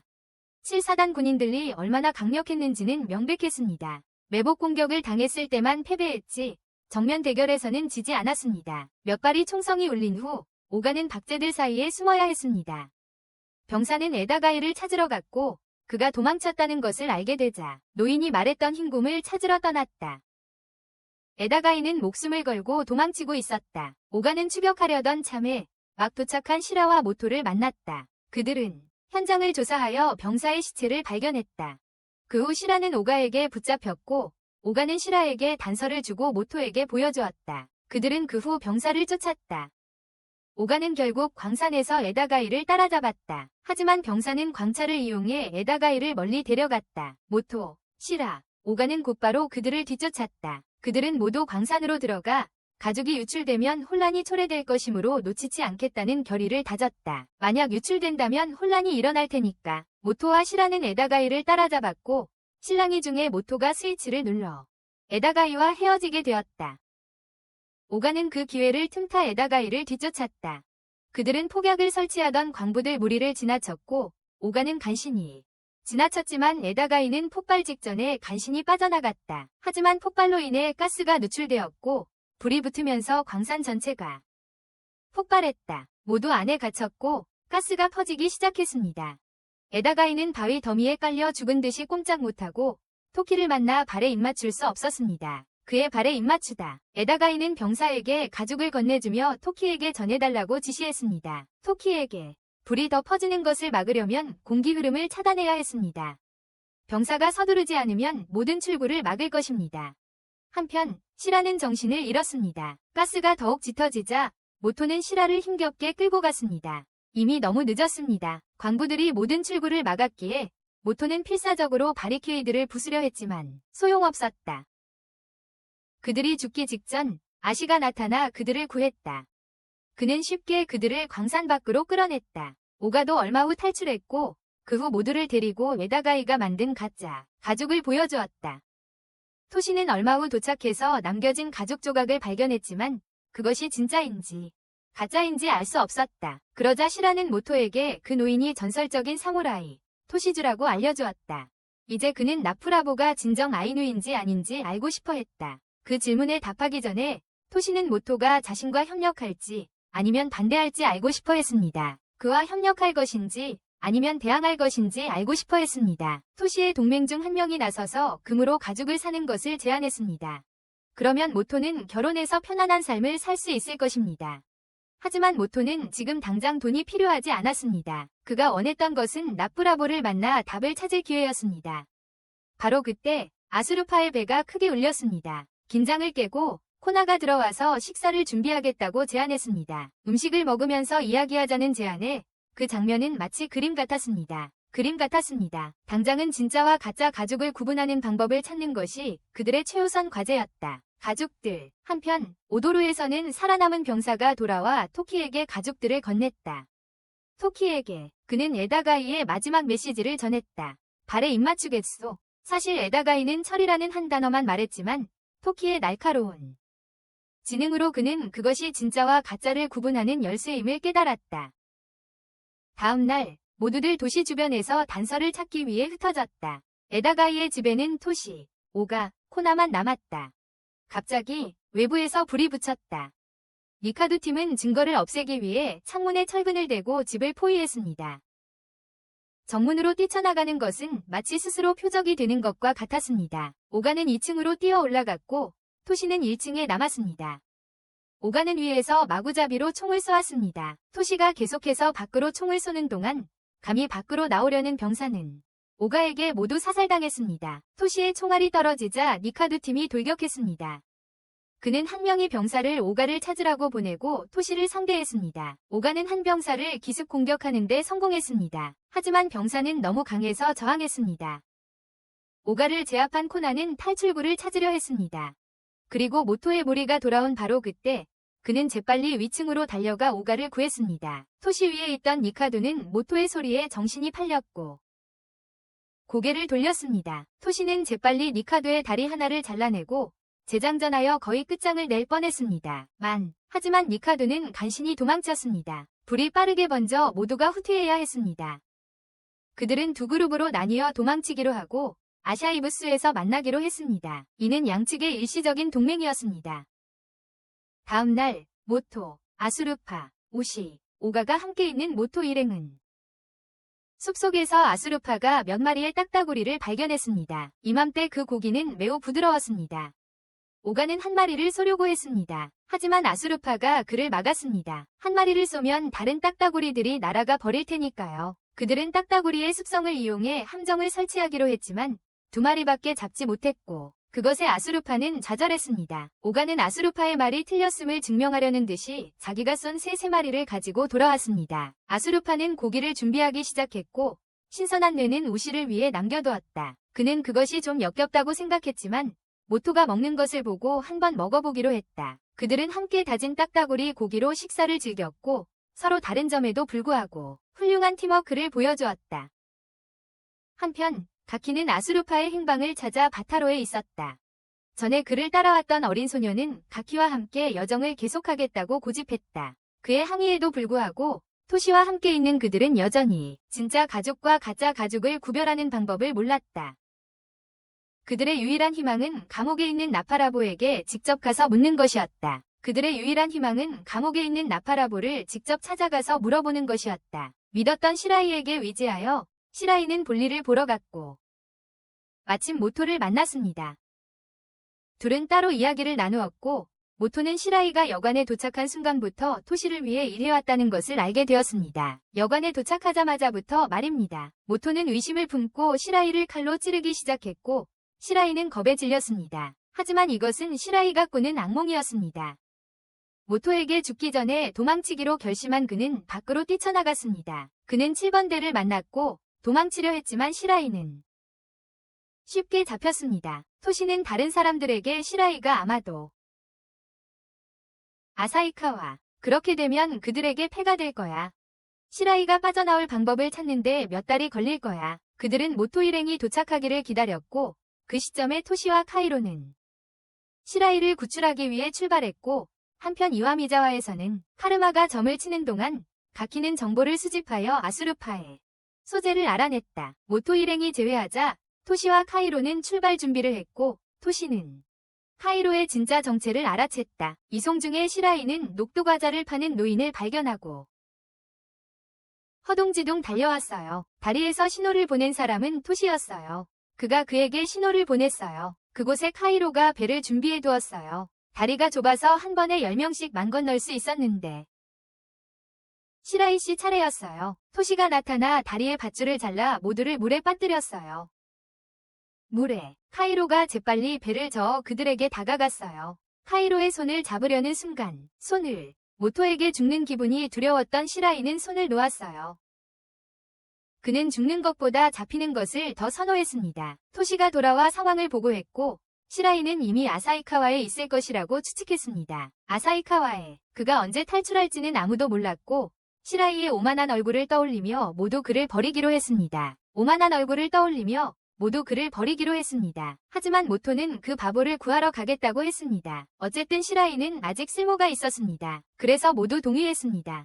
토시는 이미 이것을 계획하고 있었습니다. 오타루에서 니카도가 돌아온 후 그는 미쳐서 끊임없이 진통제 마약을 훔치는 거였어요.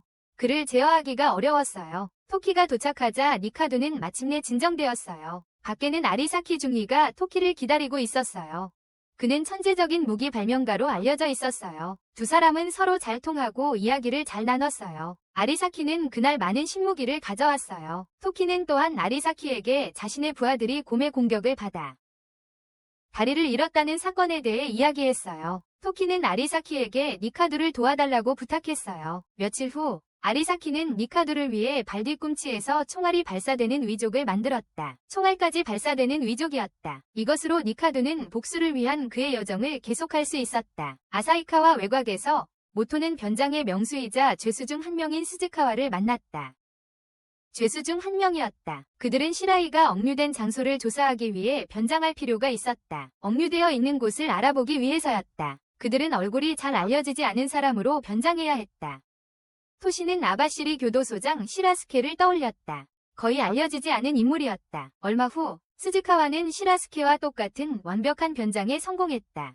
시라스케. 이때 아수르파는 토시 옆에서 잠들었고 모토는 토시가 토시를 안고 있는 것을 보고 여관에서의 순간을 떠올렸다. 그는 시라이가 배신자라는 것을 깨달았지만 그를 당장 따질 때가 아니었다. 모토는 화가 났지만 아수르파가 막 깨어났기 때문에 감정을 억눌러야 했다. 다음 날 시라이 제복의 번호를 바탕으로 27 카이로는 시라이가 억류된 곳을 알아냈다. 하지만 27 부대는 토키의 지휘 아래 있었으므로 토키가 시라이를 요도 대령의 캠프에 숨겼을 가능성이 높았다. 그는 시라스케를 만나라는 초대를 받았습니다. 그가 도착했을 때 그는 변장한 스즈카와와 모토를 보았습니다. 밖에서 오가는 상황을 관찰하고 있었습니다.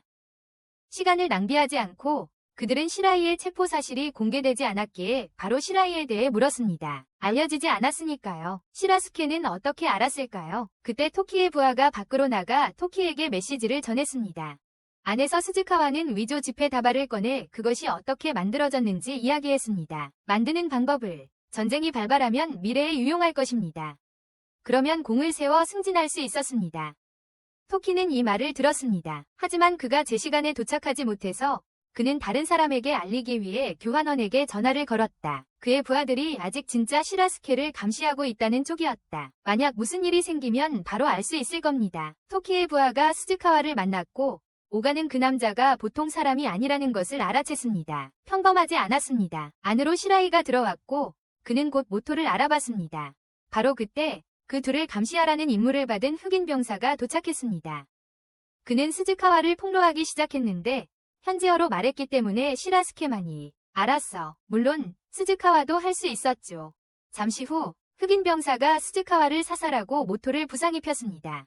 부상을 입었음에도 불구하고 모토는 시라이를 끌고 창문으로 뛰어내렸습니다. 밖에 있던 오가가 지원 사격을 했습니다. 세 사람은 모여 탈출을 시도했습니다. 그들은 열기구 시험장에 도착하여 그것을 훔치기로 결정했습니다.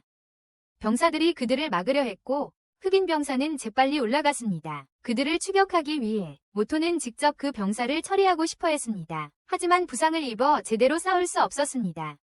아래에서 세르파가 지원 사격을 했습니다. 시라이는 기회를 잡아 흑인 병사를 발로 차 날리고 겨우 몸을 고정했습니다. 나뭇가지에 걸려 시라이는 공포스러운 경험을 했습니다. 하지만 세르파 한 명이 올라와 그와 합류했습니다. 다행히 모두 무사히 탈출했습니다. 모토는 총에 3발이나 맞았기에 세르파가 총알을 제거하기 시작했습니다. 시라이는 모토의 무모함에 놀랐지만 모토는 자신이 시라이를 구했다고 아직 쓸모가 있기 때문이라고 말했습니다. 모토는 또한 시라이가 토시를 위해 일하고 있었다는 것을 밝혔고 그 때문에 시라이는 겁에 질려 도망쳤습니다. 하지만 모토는 시라이가 가지고 있던 문신복 제품이 가짜라는 것을 알아챘고 그것은 시라이가 실제로 자신과 세르파를 배신하지 않았다는 것을 의미했습니다. 열기구가 문제를 겪어 근처에 착륙해야 했습니다. 멀리 날아가지 않았기 때문에 7부대가 말을 타고 쉽게 추격할 수 있었습니다. 말을 타고 세르파는 약초를 사용하여 모토의 출혈을 멈추게 했고 그들은 여정을 계속했습니다. 조금 더 여행하자 다시 따라잡혔습니다. 이제 그들은 추격자들을 따돌리려면 눈 덮인 산을 넘어야 했습니다. 갈수록 추워졌고 눈보라가 점점 거세졌습니다. 심해졌습니다. 시라이는 너무 추워 정신을 잃기 시작했습니다. 세르파 한 명이 휴식을 취하기로 하고 오가에게 사슴 2마리를 쏘라고 신호했습니다. 그들의 가죽을 막사로 사용하기 위해서였습니다. 하지만 사슴의 내장을 제거하는 동안 시라이는 헛소리를 하며 뛰어다니기 시작했습니다. 주의를. 세르파 한 명이 재빨리 그를 뒤쫓았지만 따라잡기 전에 그는 사슴을 들고 돌아왔습니다. 이제 모토는 세르파를 찾아야 했습니다. 그는 해가 질 무렵에야 그녀를 찾았지만 돌아가기에는 너무 늦었습니다. 한 세르파가 근처에 다른 사슴을 발견했고 이번에는 모토가 주저하지 않았습니다. 그는 사슴을 쏘아 떨어뜨렸고 세르파와 함께 사슴의 몸속에 숨었습니다. 안에서 그들은 이야기를 나누며 먹었습니다. 세르파는 사슴의 간을 먹었습니다. 그녀가 간과 함께 그것을 즐기는 동안 모토는 오랜만에 먹는 꽃감을 더 좋아했습니다. 그는 오랫동안 먹지 못했던 것이었습니다. 군에 입대하기 전 친구와 함께 먹었던 기억이 났습니다. 그는 자신이 된 살인 기계가 아닌 예전의 자신으로 돌아갈 수 있기를 바랐습니다. 되다. 세르파는 모든 것이 끝나면 모토가 고향으로 데려가 주기를 바랐다. 말린 감을 먹어보게 해달라고. 다음 날 모두 다시 모였다. 오가는 아무도 없다는 것을 알아챘다. 시라이는 그들이 포기했다고 생각하지 않았다. 아마 그들은 그들이 아바시리로 산을 내려오기를 기다리고 있을 것이다. 그래서 그들은 다카치로 바로 향하기로 했다. 그들은 이전에 카이로와 다른 사람들과 헤어지면 아바시리에서 만나기로 합의했기 때문에 이 결정을 내렸다. 만약 헤어진다면. 한편 가키는 오소마로부터 세르파에 할머니의 여생이 얼마 남지 않았다는 이메일을 받았습니다. 아이누족 노인들은 임종이 가까워짐을 알면 조용히 자신의 수위를 준비합니다. 가키는 할머니가 돌아가시는 것을 원치 않았기에 세르파를 빨리 찾아야 한다고 생각했습니다. 서둘러서 가키는 할머니의 회복을 돕기 위해 세르파를 데려오겠다고 결심했습니다. 할머니는 그와 다른 고아들을 돌봐주셨기에 그 은혜를 갚아야 했습니다. 은혜에 긴 여정 끝에 가키는 현지 아이누 사람들에게서 그들이 본 적이 있다는 것을 알게 되었습니다. 세르파를 닮은 누군가. 그들은 쿠시로 습지로 갔고 거기서 가키는 힙합을 추는 사람을 발견했습니다. 세르파처럼 소아를 돕기 위해 춤을 추고 있는 그녀였습니다. 마침내 그들은 재회했습니다. 거기서 오가를 만난 것에 가키는 놀랐지만 그건 제쳐두고 그는 세르파에게 할머니의 상태에 대해 말했습니다. 이제 현대 아이누 소녀는 답을 찾을지 아니면 돌아갈지를 선택해야 했습니다. 할머니께. 그리고 그렇게 애니메이션은 끝났습니다. 아직 2편이 더 남았고 그것을 보고 싶다면 그 애니메이션 이름은